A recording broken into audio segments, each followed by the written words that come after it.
नमस्कार दोस्तों, स्वागत है आपका आकार आईएएस में।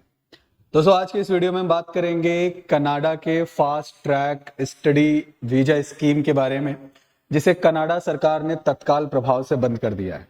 पिछले कई दिनों से हम खबरों में देख रहे थे कि भारत और कनाडा के रिश्तों में कुछ तनातनी बनी हुई थी और उसी तनातनी के चलते कनाडा सरकार ने भारत के कई छात्रों को जो कनाडा में स्टडी का एक बेनिफिट मिल रहा था, एक फायदा मिल रहा था, वो इस fast track study visa scheme के थ्रू बंद हो जाएगा। तो आज के इस वीडियो में हम बात करेंगे कि आखिर स्टडी कनाडा की fast track study visa scheme है क्या, इसे कब शुरू किया गया था और इसके कौन कौन से बेनिफिट्स कौन कौन से देश के छात्रों को मिल रहे थे।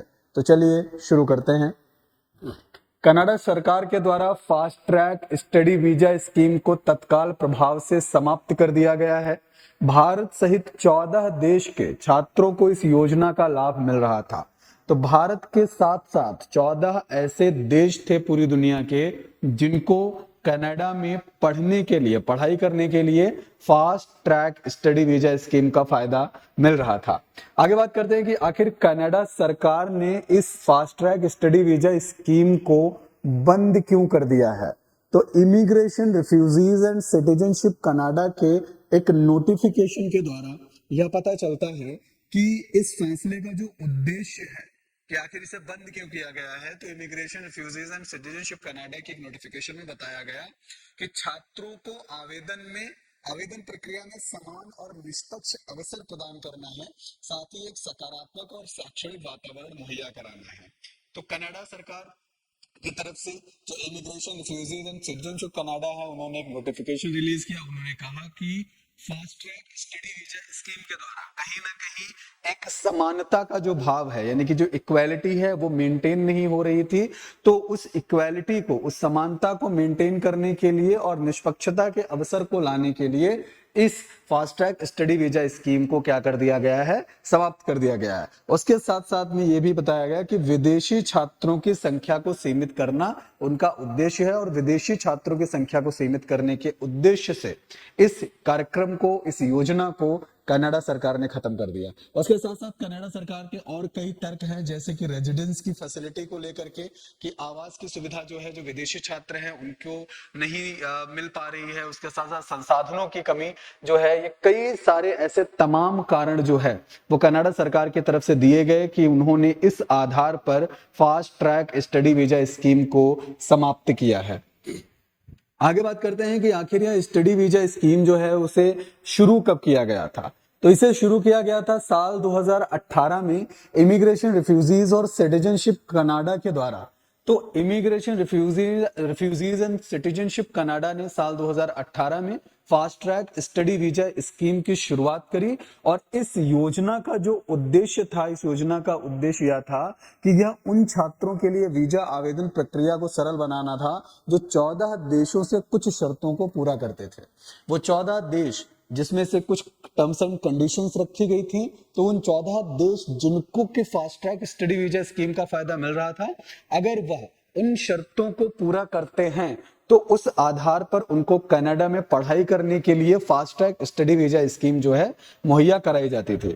तो आखिर वो कौन से 14 देश हैं जिनको कि कनाडा की तरफ से fast track study visa scheme मिलता था। तो उन 14 देशों में चीन, भारत, ब्राजील, चाइना 2 बार आ गया, चीन, भारत है, ब्राजील है, कोलंबिया है, कोस्टारिका है, Morocco, Pakistan, Peru, Vietnam, Philippines, ये सारे देश शामिल हैं। इन देशों के छात्रों को अगर कनाडा में पढ़ाई करनी होती थी तो उसके लिए वो फास्ट ट्रैक वीजा स्कीम के लिए अप्लाई करते थे। उसका प्रोसेस बहुत जल्दी होता था और उसके आधार पर उनको कनाडा में पढ़ने का मौका जो है वो मिलता था। इस प्रोग्राम के तहत अगर इन 14 देशों के छात्र भाषा की जरूरतों को, रिक्वायरमेंट एरिया क्या था, कि एलिजिबिलिटी क्राइटेरिया क्या था, कि अगर इन 14 देशों के छात्र जो हैं वो भाषा की जरूरतों को और वित्तीय आवश्यकताओं को पूरा करते थे और उनके पास किसी कनाडाई कॉलेज या विश्वविद्यालय का स्वीकृति पत्र प्राप्त होता था, तो उनके वीजा एग्जामिनेशन को सरल बनाया गया था।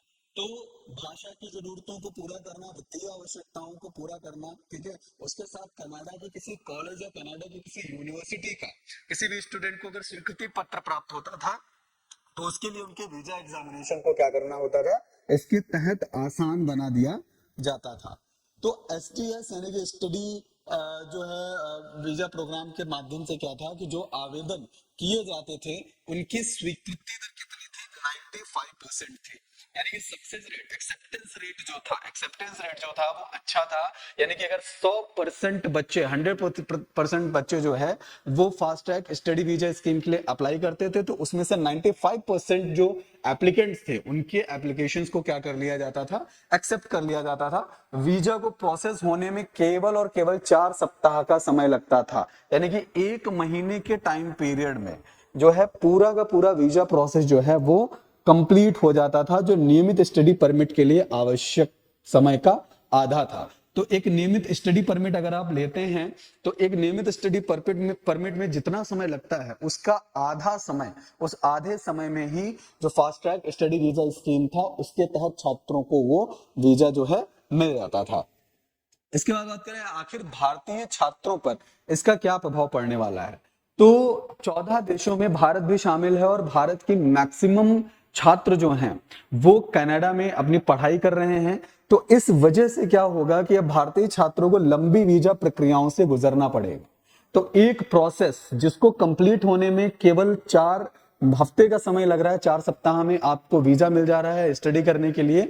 अब क्या होगा, अब वही स्टडी वीजा आपको प्राप्त करने के लिए एक लॉन्ग प्रोसेस से गुजरना होगा। और 2022 की अगर हम बात करें तो 80% भारतीय उम्मीदवारों ने जो है स्टडी वीजा के लिए इस योजना का उपयोग किया, जो पिछले वर्षों की तुलना में एक उल्लेखनीय वृद्धि थी। इससे पहले जितने स्टूडेंट्स ने स्टडी वीजा के लिए कनाडा में अप्लाई किया था, तो 2022 में अगर देखें तो 80% एप्लीकेंट्स, 80% जो उम्मीदवार थे उन्होंने स्टडी एसडीएस स्कीम का जो है इस्तेमाल किया था। ठीक है, और जो कि अपने आप में काफी इंप्रूव्ड सिचुएशन थी। जनवरी से मार्च 2023 के बीच लगभग 4 में से 5 भारतीय छात्रों ने एसडीएस के माध्यम से आवेदन किया था। तो 14 देशों को मिलाकर के अगर देखा जाए, अगर 5 आवेदक थे तो 4 में से जो है पांचवा भारतीय जो है उसमें शामिल था जिसने एसडीएस के माध्यम से स्टडी वीजा के लिए कनाडा में अप्लाई किया था। एसटीएस आवेदकों की स्वीकृति दर 76% थी, जबकि सामान्य चैनल के जरिए आवेदन करने वाले सिर्फ 8% छात्रों को ही परमिट मिल पाया था। तो एसडीएस के माध्यम से जिन छात्रों ने आवेदन किया उन छात्रों की प्रतिशत दर जो थी वो 76% थी, जबकि नॉर्मल बेसिस पर, अदर चैनल के बेसिस पर अगर किसी ने परमिट के लिए अप्लाई किया तो उनका जो रेट था वो कितना था, 8%। 4.27 लाख भारतीय छात्र अभी भी कनाडा में पढ़ रहे हैं। यानी कि 4,27,000 भारतीय छात्र कनाडा में अपनी स्टडी कर रहे हैं। और कनाडा के द्वारा अपने fast track study visa scheme को तत्काल प्रभाव से बंद करना कहीं ना कहीं भारत के साथ साथ 14 देशों के छात्रों पर एक बुरा असर डालने वाला है।